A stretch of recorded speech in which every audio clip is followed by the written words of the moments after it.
inspektor, konformenit 122 paragrafi 2 të kodit procedurës penale, ju paralajmërojmë se ju jeni të detyruar të dëshmoni, ju jeni të detyruar të tregoni të vërtetën, nëse ju nuk tregoni të vërtetën, mund të ndiqeni sipas neni 382 dhe neni 383 kodit penal të Republikës së Kosovës, ju jeni të detyruar të shpjegoni hapat që keni ndërmarrë për sigurimin e njohurive të specializuara në këtë rast.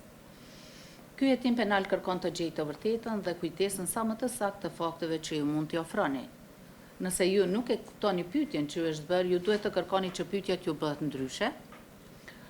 Nëse besoni se ka një dokument ose prova tjera që mund t'ju ndihmojnë për t'u përgjigjur në pyetje sa më saktë apo t'i kuptoni faktet më qartë, ju jeni të detyruar të na tregoni.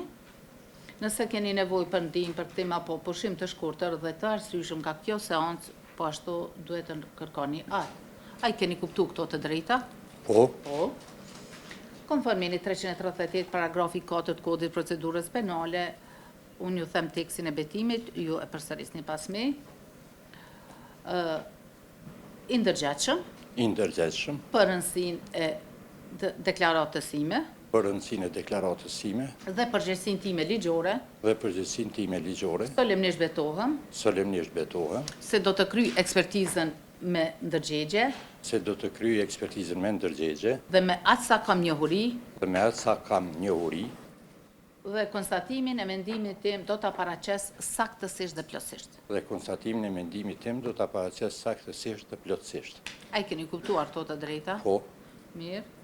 Atëherë, fillimisht pyetjet do t'ju parashtrohen nga prokurorja e shtetit, jeni të propozuar në akt akuzë, pastaj mbrojtja dhe në fund gjykata, shikimin e mbani nga gjykata, i ndëgjoni pyetjet.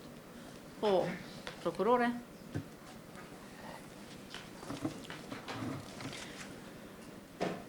Gospodin Uka. Zotri Uka, ju me datë 10 janar 2024,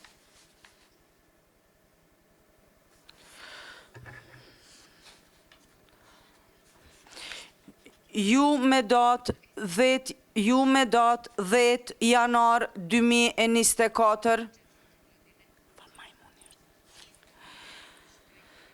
keni dorëzuar raportin e autopsisë me numër MA23 viz 414 për ekspertimin e trupit të pajet tani të ndjerës Liridona Murselit. A është kjo e vërtet? Në pjesën e raportit, në faqen 8,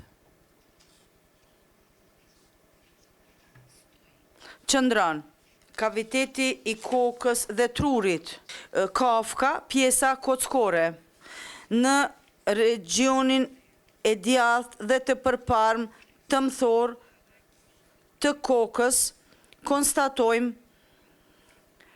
plagën hyrëse të krijuar si rezultat i veprimit dinamik të predhës së hedhur nga arma e zjarit. Presje e cila shoqërohet me një hulli, një gavër dhe një kock mangu që është krijuar nga te kalimi i predhës. Pik. Këtu lenini 3 pika për mos ta lexuar të raportin. Pas kësaj e keni dhënë mendimin tuaj. A mund të na tregoni cilin mendim për mënyrën e vazhdimit të vdekjes së të ndjerës Liridonës? Gjatë procedurat të autopsisë mjekoligjore është konstatuar vrima hyrëse në regionin e djathtë moror të kokës, e shkaktuar nga veprimi dinamik i predhës së hedhur nga armë e zjarrit, e cila ka pas drejtim nga djathtas majtas, nga përpara pirtas dhe pas, dhe nga poshtë pirtas lartë. Është e rëndësishme të ceket se pjesë metalike të kësaj predhe është gjetur në anën e majtë morore të kokës, e cila është dorëzuar si provë sipas zinxhirit të ruajtjes së provave të policët hetues. Si rezultat i kësaj plage, ka ardhur edhe gjakderdhja e brendshme dhe e jashtme trurore, e cila është edhe shkaku i vdekjes. Keni thënë që plaga ka qenë në pjesën e prapme të kokës. A mund të na përshkruani si ka qenë dukja e plagës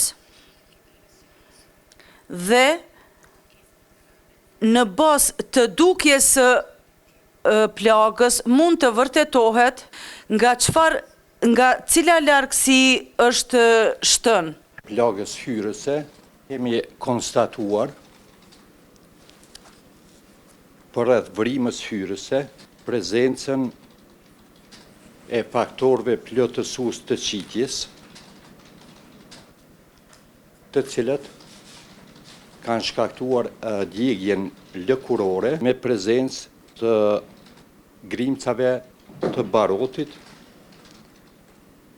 dhe në bazë të këtyre provave mjekurigjore është konstatuar se distanca e qitjes sillet rreth 2 deri në 5 cm, përjashtohet mundësia e vrasjes me puthitje apo gjysmë puthitje për shkak të mungesës së stampimit të tytës së armës në indet e buta përreth vrimës hyrëse të plagës. Me ta bërë që edhe formën po nduket. Plaga është përshkruar se ka formë trekëndëshe e cila është e shoqëruar me thyrje të shumë fishta kockore dhe e shoqëruar me blozë përreth.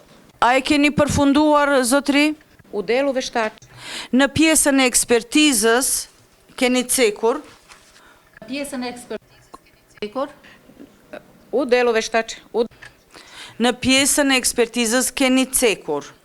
Gjatë ekzaminimit sipërfaqësor janë vrejtur, është vrejtur që viktima në kokë në anën e djathtë, në veshin e djathtë, vërehet një varë e hapur, e shoqëruar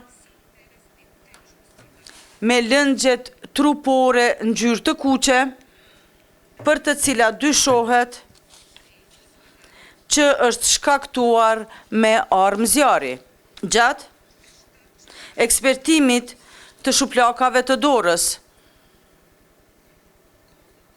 konstatojmë mungesën e shtrëngimit katalitik në gishtat tregues të dy duarve, mungesë e njollave,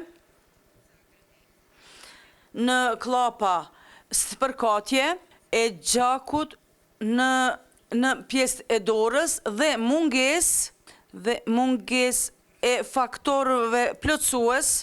Këto ekspertime e lën anash mundësinë e shfrytëzimit të armës së zjarrit, gjithsesi mundësinë e vetvrasjes tani të ndjerës. E keni në akt akuzë në verzionin në gjuhën serbe është faqe 41. A mund të na sqaroni këtë? Në raste të ngjashme, kur mungojnë të dhënat preliminare nga vendi i ngjarjes, gjatë kryerjes së autopsisë mjekurigjore, kryen edhe ekzaminimet e detajuara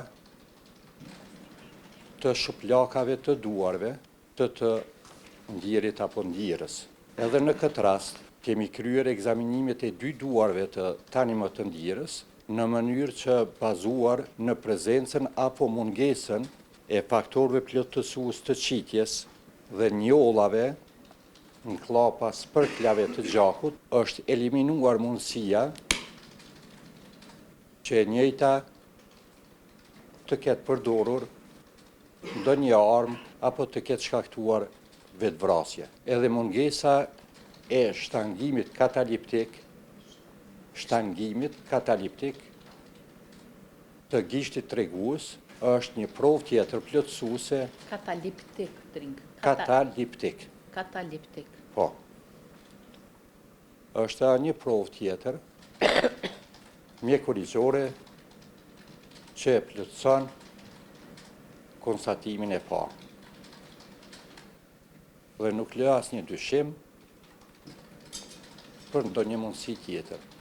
Në faqen 7,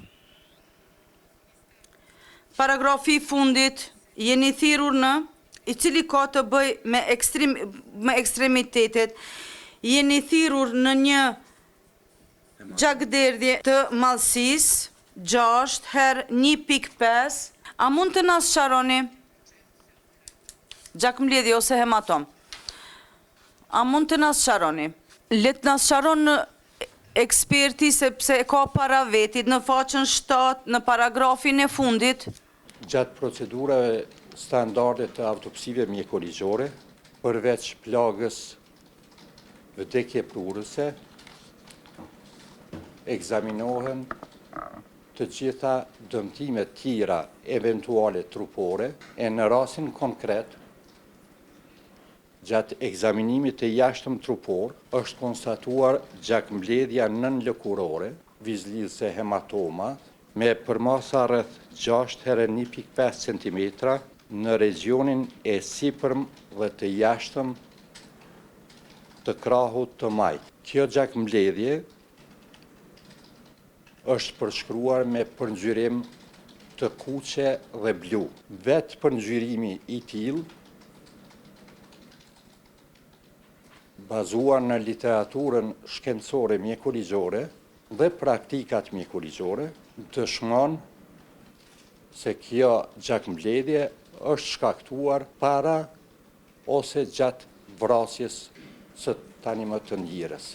Ngjyra e kuqe tregon praninë e eritrociteve të freskëta dhe të oksigjenuara të dala nga enët e gjakut në momentin e traumatizimit. Kjo është tipike për fazën akute, kurse ngjyra blu shfaqet kur hemoglobina fillon të deoksigenohet dhe degradohet. Përjashtohet të deoksigenohet dhe degradohet. Përjashtohet çdo mundësi tjetër që kjo gjakmbledhje të jetë shkaktuar pas vdekjes së tani më të ndjerës. Sada stanovja. Tani na keni sqaruar se hematomi në dorën e djathtë të së ndjerës Liridonës ka ndodhur para vdekjes. Sipas ngjyrës, Prokurore, veç pak avokati, po, avokat Shemsedin? Nisam završila pitanje, sudija. Po, prokurore, veç një moment... Ta bojnë pyetjen avokat, mandej... Rregullon eksperti ta do të më përgjigj. Pyetja ishte, eksperti dha sqarim. Avokat, apo bën ta parashtrojnë prokurorja pyetjen, mandej vazhdojmë ju japin të drejtën e fjalës për kundërshtim. Se mendova që keni diçka në drejtje çështjes natyrës objektive. Po, prokuror, gabimet... A mund të na sqaroni sipas ngjyrës së hematomës, a mundet përafërsisht të vërtetohet koha e shkaktimit të hematomës? A muj? Dorën e majt. Pak, avokata, patët vrejtje në kundërshtim në këtë pjesë? Apo mundesh me lëshu mikrofonit lutna? Po.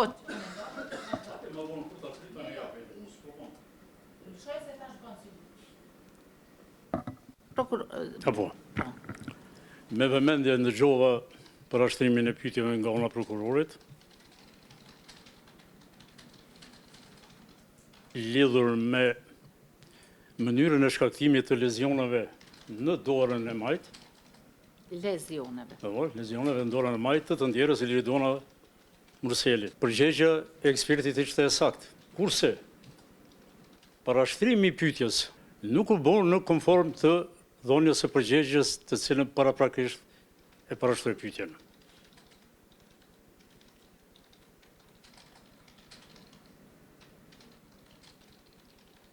Cili është kundërshtimi juaj? Kundërshtimi jam është me mënyrën se si po parashtrohet pyetja ekspertit për të sqaruar një çështje të cilën ai veç e dha.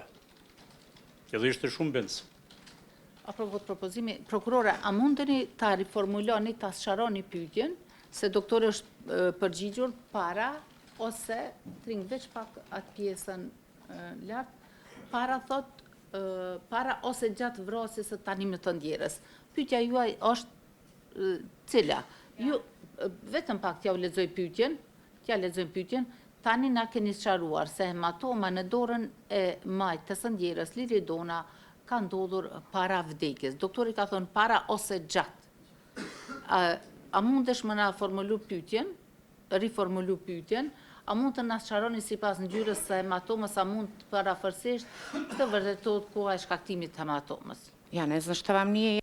Nuk po di se çka është e paqartë, unë tani po e pyes ekspertin, a mundet sipas ngjyrës së hematomës parafërsisht ta sqaroj se kur ka ndodhur ai dëmtim, ajo hematom.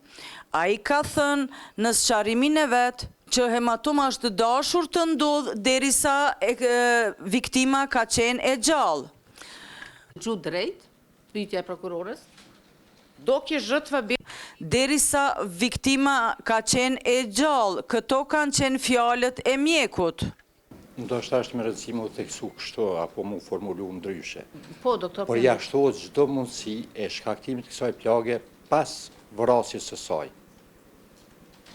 Ndryshe plagët pas vdekjes. Por jashtohet çdo mundësi e shkaktimit të kësaj plage pas vdekjes së saj. Ndryshe plagët pas vdekjes quhen post mortem, kurse plaga dëmtimi trupor i konstatuar edhe në raportin e autopsisë i takon dëmtimeve peri mortem ose pre mortem.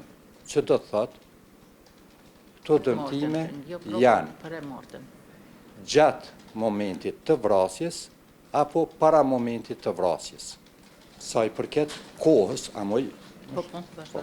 sa i përket kohës, për ngjyrimi i kuq përfshin intervalin kohor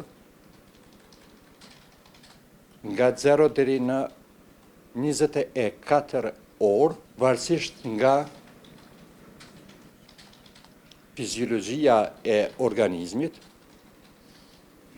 a ka qenë obeze apo jo, dhe reaksionet fiziologjike nga atakimi i trupave të huaj nga jashtë. Është individual. Veshtek, kad kažete od... Ekspert, kur po thuani nga 0 deri 24 orë, apo mendoni në periudhën kohore prej kohës së shkaktimit të hematomit deri në vdekje, apo nga koha e shkaktimit të hematomës deri në kohën e kryerjes së autopsisë. Sepse sipas shkresave të lëndës, e ndjera Liridona është vrarë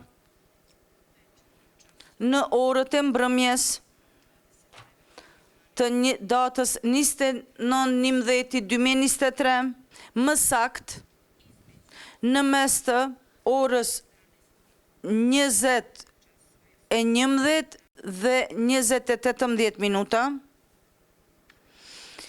ndërsa fillimi i autopsisë ka qenë tek të nesërmen me 30/11/2023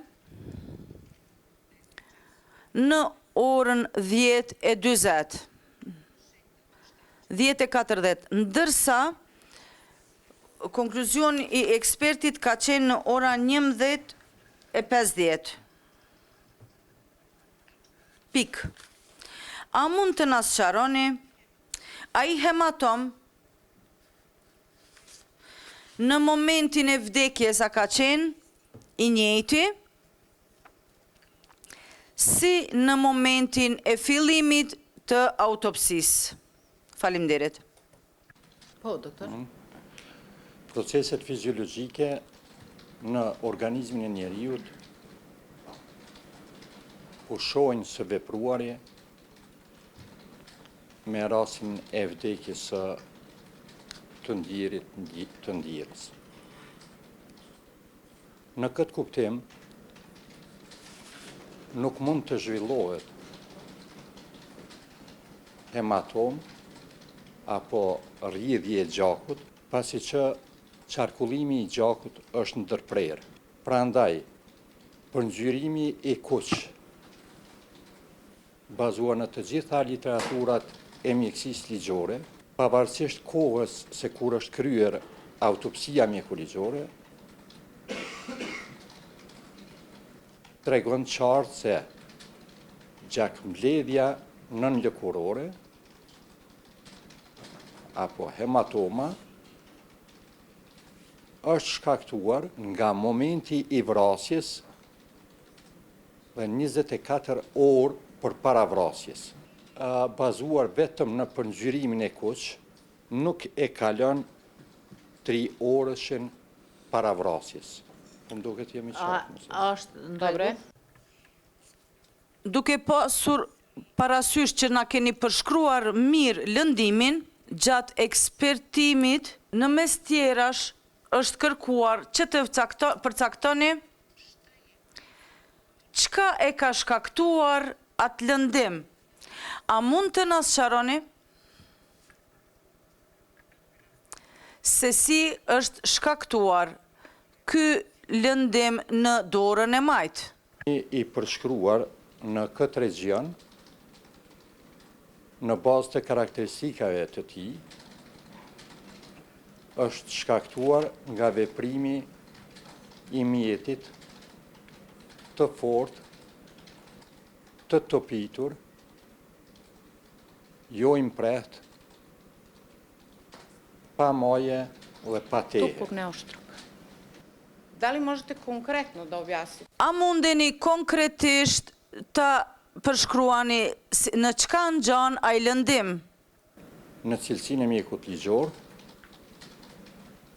mund të përshkruaj vetëm karakteristikat e mjetit, pa emërvuar mjetin. Përjashtohet çdo mjet i cili ka karakteristikat e majës, të tehut apo të këndeve të rregullta. Veštak, da li... Ekspert, a ju kujtohet nga prokuroria, nga deklarata të cilin e keni dhënë në prokurori me datë 14/10/2024 në prokurori? Da li ste potpisali... A e keni nënshkruar këtë proces verbal në prokurori? Plotësisht pranë çdo deklarate në pikë dhe presje. Odgovara... Duke u përgjigjur në prokurori në këtë pyetje, më saktësisht në pyetje a mund ta përcaktoni se si është shkaktuar ai lëndim, përgjigjja juaj ka qenë: thojza, nuk mundem në mënyrë precize të deklaroj se nga çka është shkaktuar presje, por me siguri nuk është shkaktuar me ndikimin e mjetit të mprehtë, me maje, por është shkaktuar nga ndonjë mjet nga një mjet jo impreft të cilin konkretisht nuk mund ta përcaktoj. Presje, mirë po është shkaktuar me një mjet i cili nuk e shmang asnjë ndikim të dorës apo ndonjë mjeti tjetër. Mbyllë thojzat. A qëndroni pranë kësaj përgjigje? Është të njëjtën përgjigje, me përjashtim se nuk e potencova, faktin se nuk përjashtohet veprimi i dorës apo ndonjë mjeti tjetër me karakteristika të mjetit topetës. Është 100% e njëjta deklaratë që e kam dhënë në prokurori.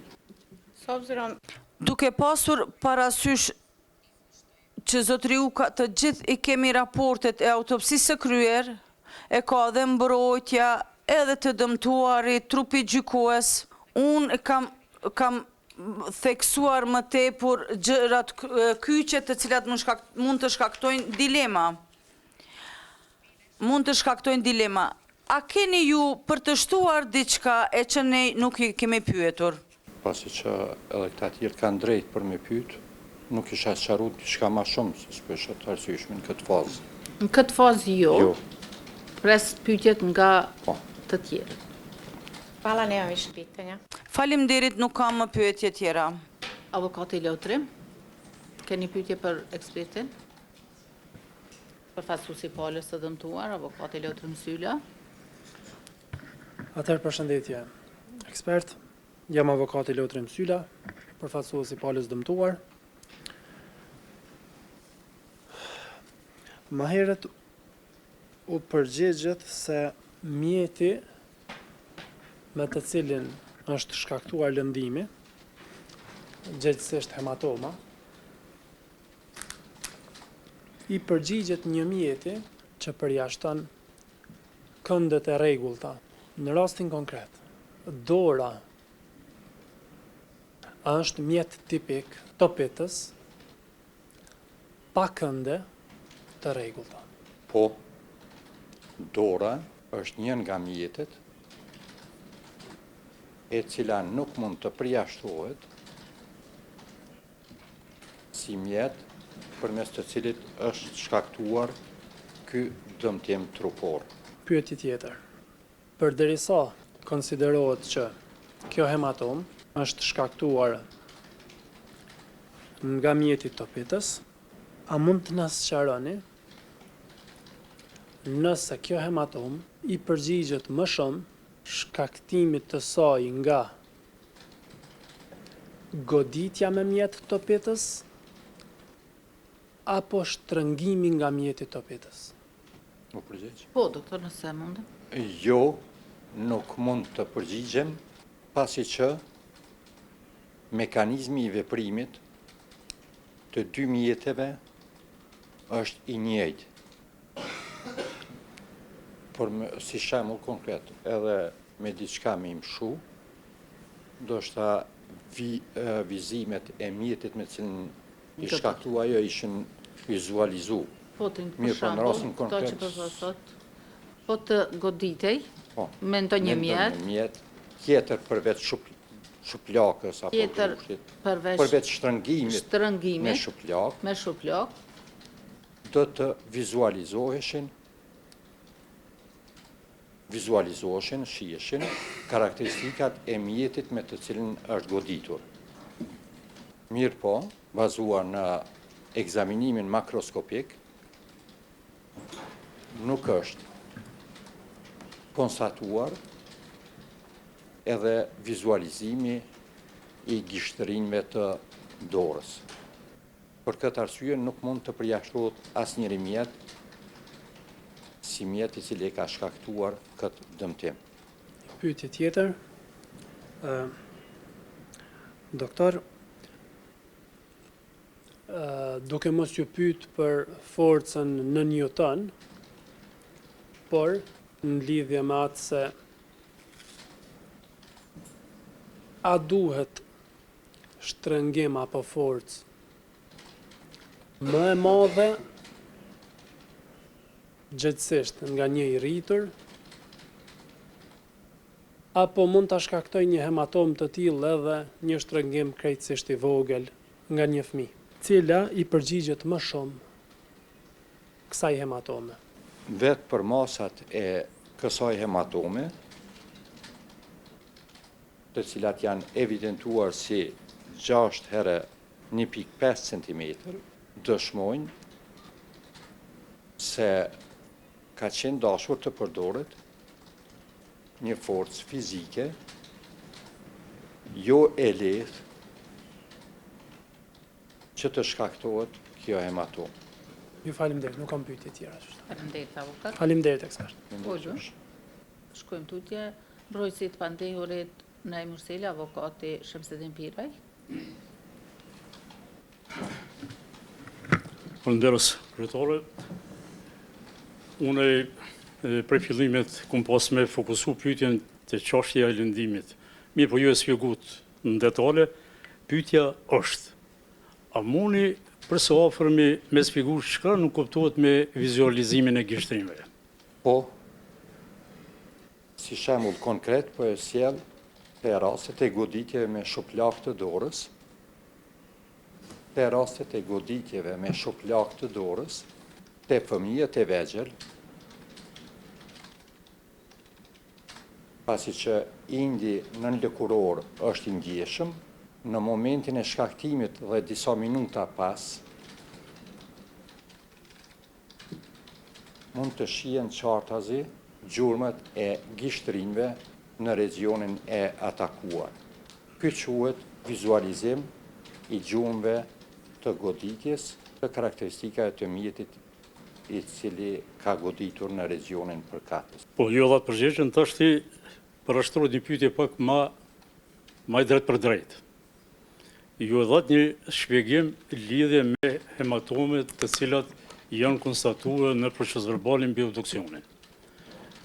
Përgjigja juve në pyetjet e parashtruara ishte që nuk keni vërejt vizualizim të gishtrimeve. A bon pak më zbërthim në detale si do të duke kjo goditje? Me qenë se gjatë Pyetja ime është se si do të duke ky vizualizim? Jo vizualizim, po, goditja çfarë do të jetë, me qenë se gishti po mungojnë. Ky vizualizim. Po, çfarë do të jetë goditja? Prej se qysh do të jetë goditja?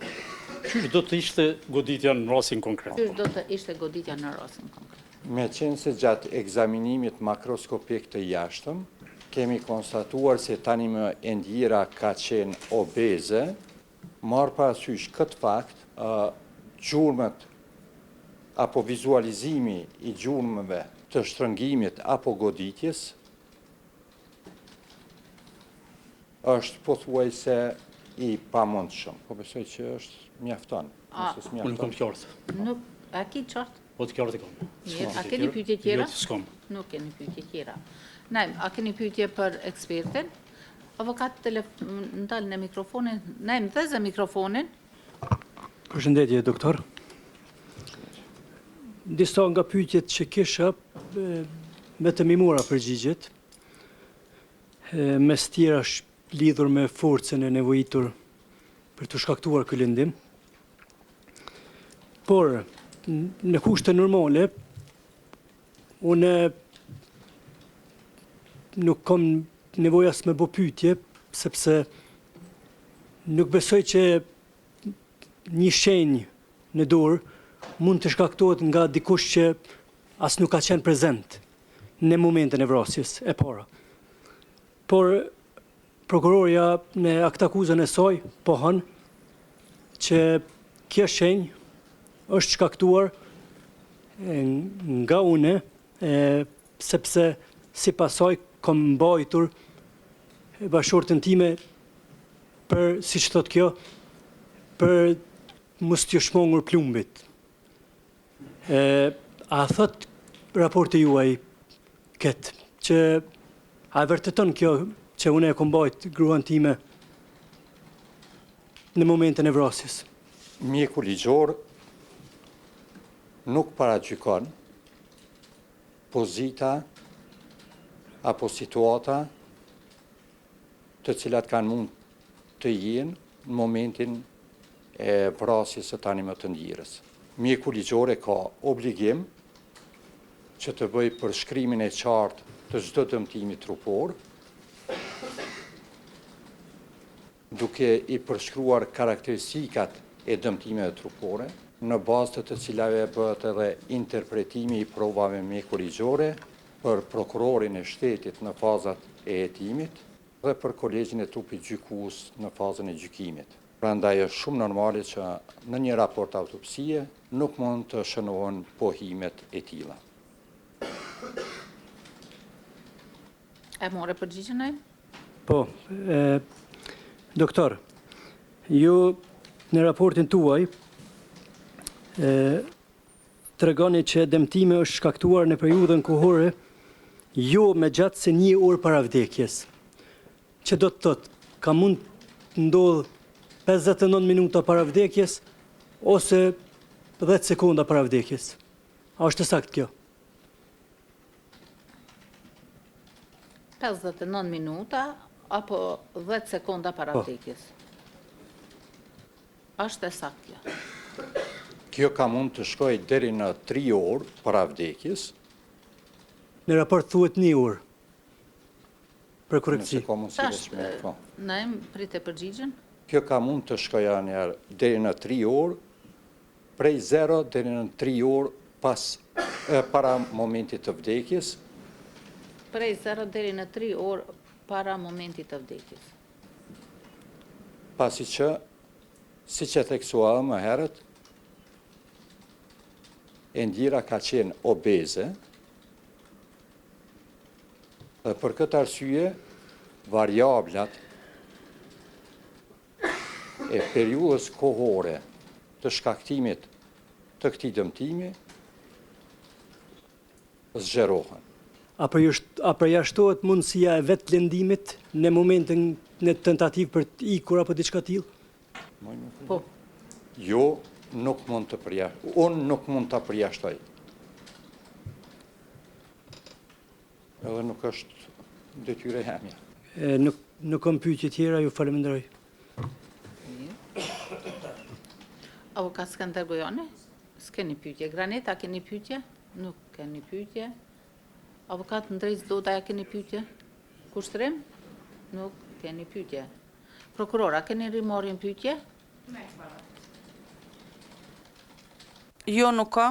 Doktor, tek pyetja e fundit që parashtroi Naimi të ndërlidhe me atë, në rastin konkret, pozicionin cilën u ndodh tani Endjera Liridona, ai lëndim, ajo që keni theksuar në ekspertizën tuaj, a ka mund me ndodh, a ka pas hapësirë për me ikë, të pas parasysh hapësirën cilën është ndodh, ajo ka qenë vetur, domethënë ajo ka qenë nalt ajo pjesa ku e keni përshkruar jo, a ka mund me ndodh me ngjatë që të bëhet ajo gjatë ikjes? E kam qenë.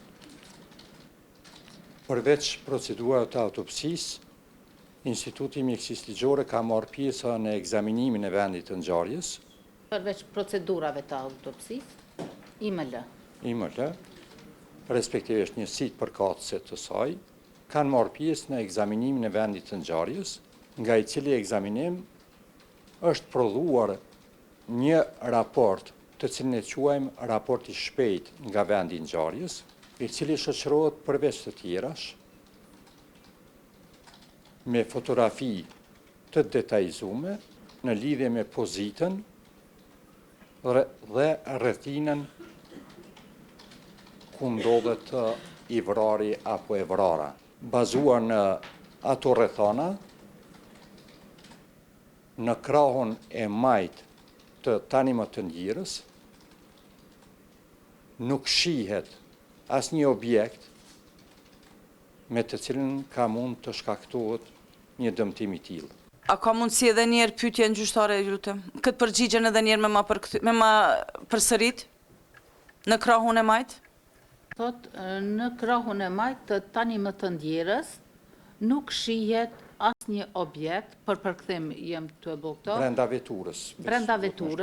Brenda veturës nuk shihet asnjë objekt me të cilin mund të jetë shkaktuar një dëmtim me ka mundë të karakteristika të shkaktohet tilla. një dëmtim i tillë. Po. Një dëmtim me karakteristika të tilla. Një dëmtim me karakteristika të tilla, thot doktori. Mirë, nuk kam pyetje gjyqtari Albana, keni pyetje? Gjyqtari Genta, keni pyetje? Pa pyetje. Doktor, lidhur me autopsin tuaj dhe ato që i deklaruat sot, a keni diçka tjetër për të na shtuar që e kompleton këtë mozaik kësaj ekspertize? Po, për fund, vetëm dua të shtoj se përveç dëmtimeve të cilat u elaboruan gjatë kësaj seance,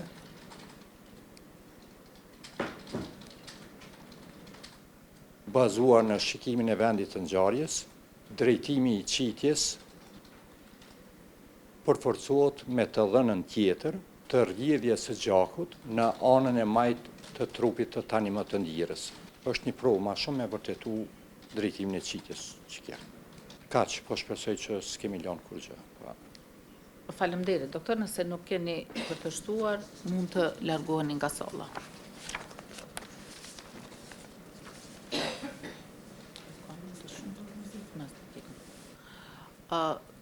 Për sesionin e paraditës kemi planifikuar që ta ndëgjojmë veç doktorin, i me lëst ekspertin Naimuka.